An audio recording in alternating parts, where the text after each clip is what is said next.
Honorable President Sri Ramnath Kovind ji, Honorable Prime Minister Sri Narendra Bhai Modi ji, Honorable Speaker Sri Om Birla ji, Honorable members, Namaste.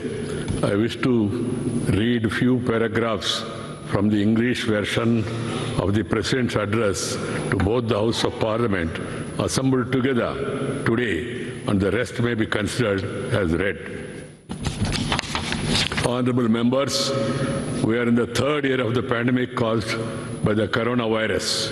In these years, people of India have displayed profound faith in the democratic values, discipline, and sense of responsibility. At a time when India is celebrating the Amrita Mahotsav on the occasion of 75th year of its independence, this willpower of every Indian creates immense confidence for India's bright future. With this confidence, I extend my greetings to every Indian from this historic Central Hall of the Parliament. Addressing both the House of Parliament assembled together today, I salute lakhs of freedom fighters who gave highest priority to their duties and secured the rights of India. I also salute all the great personalities for their contribution in the development journey of our country in these 75 years of independence. In this period of Amrita Mahotsav, special events related to great personalities of the country are also inspiring us. My government is celebrating the sacred occasion of the 400th Prakash Parva of Guru Tej Bahadur Ji, the 150th birth anniversary also of Aravind, or the 150th anniversary of V.O. Chidambaram Pillai, and the 125th birth anniversary of Netaji Subhash Chandra Bose with grandeur. From this year onwards, the government has started the Republic Day celebrations from January 23rd, the birth anniversary of Sri Netaji Subhash Chandra Bose. My government believes that remembering the past and learning from it are equally important for a secure future of the country. Observance of Veer Bal Divas on the 26th December in the memory of sacrifice of Sahibjadas and Vibhajan Vishaka Smriti Divas on 14th August is a reflection of this thinking. The government also have decided to celebrate the birth anniversary of Bhagwan Birsa Munda on 15th November as Janajatiya Gaurava Divas. As a tribute to him, honorable members, Azadi Ka Amrita Mahotsav is a sacred occasion for all the Indians to give concrete shape to the resolutions for the next 25 years. My government is moving fast on building a strong foundation for the next 25 years, following the mantra of Sabka Saath, Sabka Vikas, Sabka Viswas, or Sabka Prayas. The most important resolution related to this foundation is this creation of India, which includes all benefits of all, which is strong and self-reliant. The challenging period of Corona has inspired us to achieve our goals of the fastest possible pace. Honorable members, the COVID pandemic affected the entire world, and in India too, many of our loved ones were snatched away from us. In these circumstances, the central government, the state governments, the local governments, and the administration, our doctors, nurses, and health workers, our scientists and entrepreneurs have worked as a team. This mutual trust, coordination, and cooperation between the government and the citizens is an unprecedented example of the strength of our democracy. For this, I appreciate every health and frontline worker and every citizen.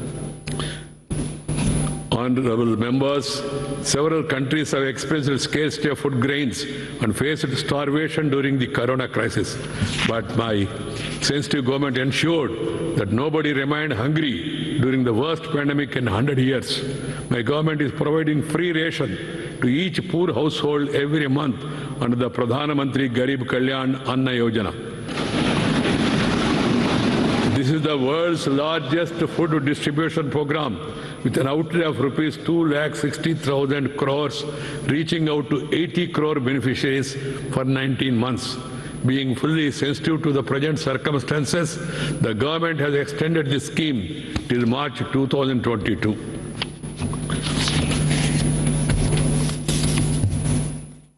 More than 2 crore Pakka houses have been provided to the poor under the Pradhan Mantri Awas Yojana as a result of the efforts made in the last few years.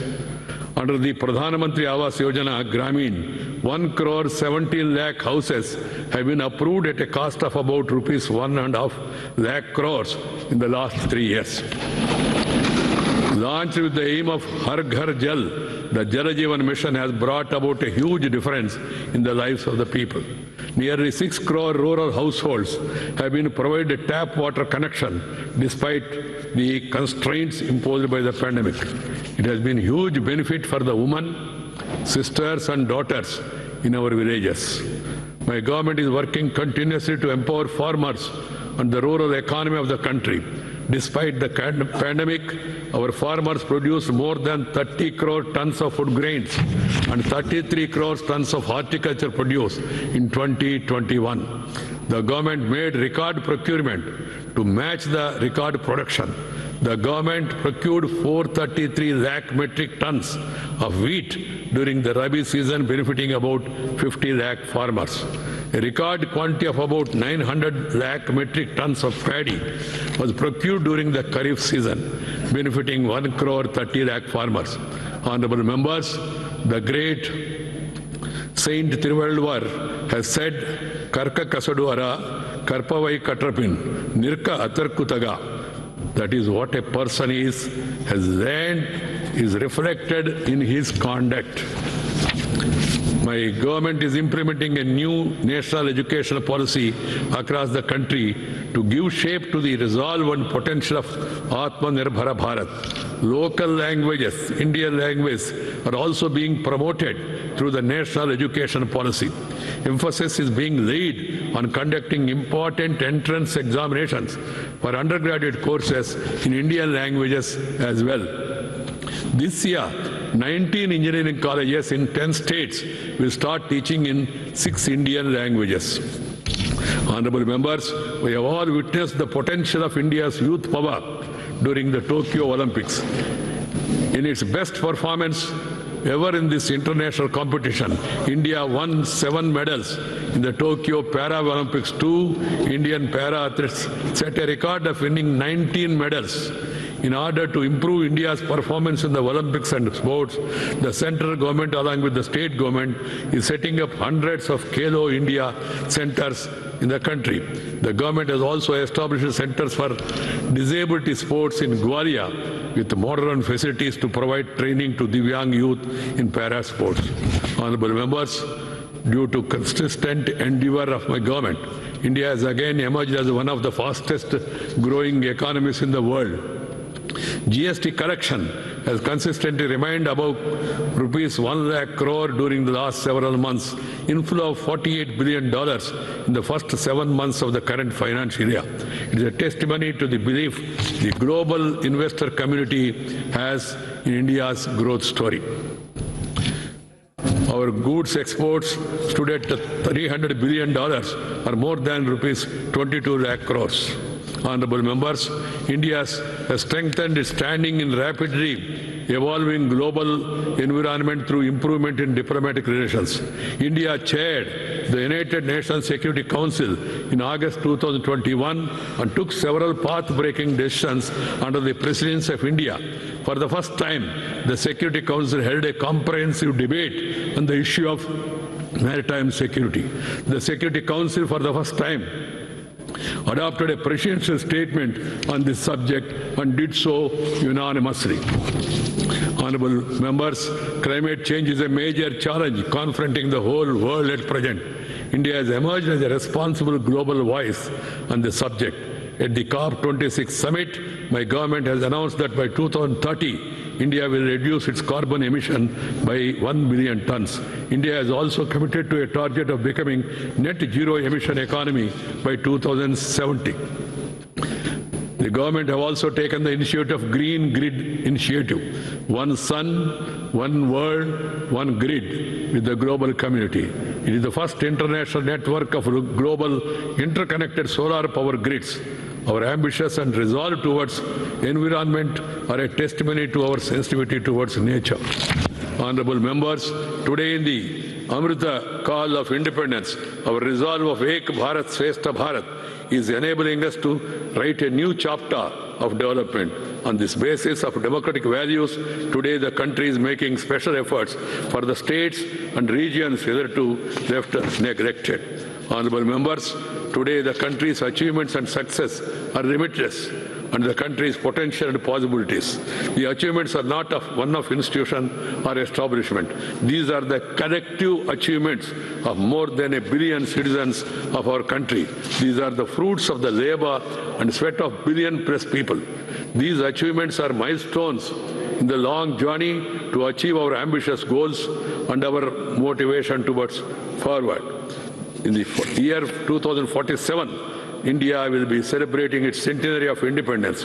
We have to work hard for building a grand, modern and developed India of that time. We have to ensure that our hard work leads to fruitful results in the end. We all have to stake an equal stake in this journey too.